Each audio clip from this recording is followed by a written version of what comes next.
Well, good Sunday morning. Welcome back to Martin's Reef and Koi, and we're out at the pond. So this is my pre-autumn or start of autumn update.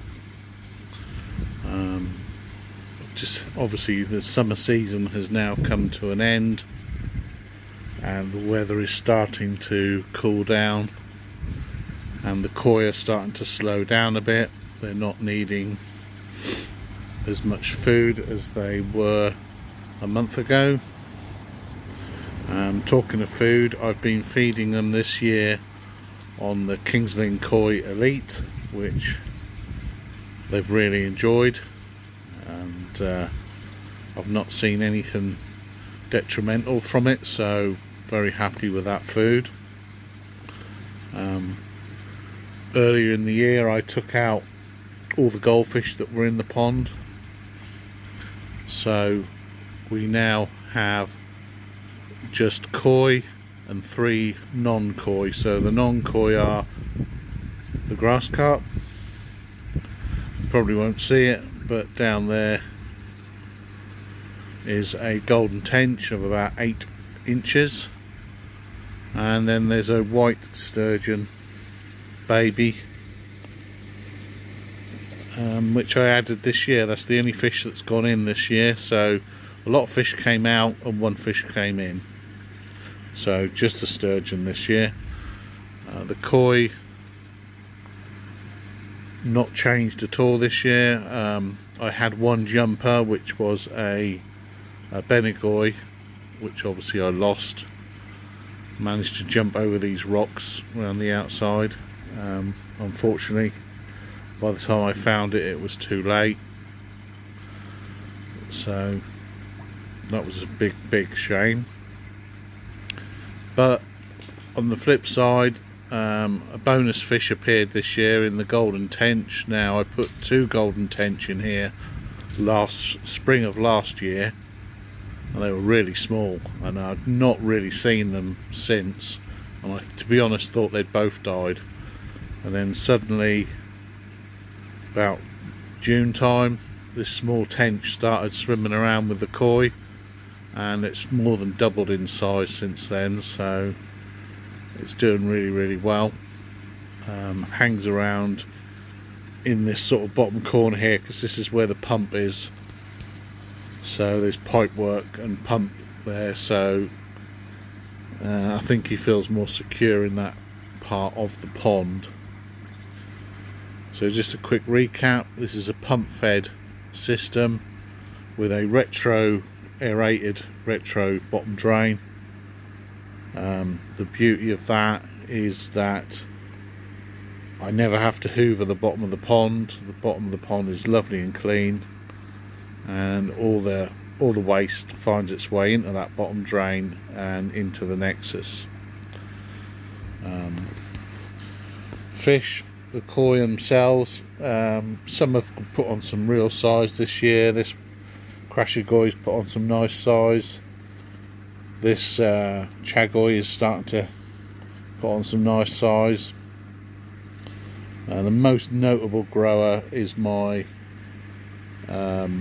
Lukashiogon, this one here. That was only about a 20cm fish when that went in the pond about 3 years ago, and it's now well over 60, so it's doing really well. But yeah, I'm really happy. I've had no cause to treat the pond this whole year. On the odd occasion that I've scraped a fish, they've been clear, and I wonder if that is down to the fact that I haven't been messing around chopping and changing fish this year, potentially reintroducing stuff every time you do it.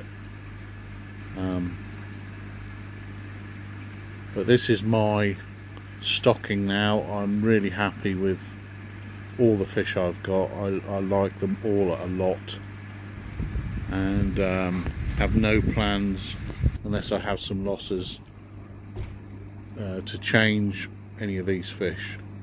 Let's have a quick look over at the nexus. So I've literally just cleaned the Nexus. So my pond is filtered by this Nexus 220 Plus. There's 115 litres of plastic biomedia in the moving bed, and in the bottom of there all the way around is over sort of probably 30 to 40 kilos of Baccy media. So there's a more fixed biological media in there as well. We are at just nudging 17 degrees, so not bad. And yeah, the Nexus has just had a good clean. That's why the water's well down in the overflow. I do it on average about every 3 days at the minute. It's probably June, July time, it's every 2 to 3 days, but this time of year it's every 3 to 4 days. And then come November, December time, we'll slow down to just 1 clean a week, because I will only be feeding a very small amount of food every day to the koi, and on days when the temperature's really low they won't get anything.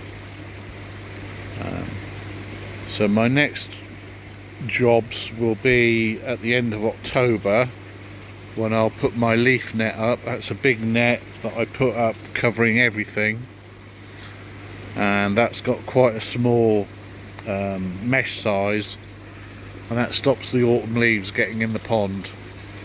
I've used that every year I've had this pond, and it's done a really good job. So that'll be going on at the end of October. The summer lights will be going in. Well, in fact, we're thinking of replacing them next year, because they're all a bit tired and some of them don't work very well. And the UV, which is here, that'll be knocked off, turned off at the end of October. No need to run a UV through the winter. So that's the sort of September update on the koi pond. I think it's looking pretty good. Let me know what you think, and I'll catch you in the next one.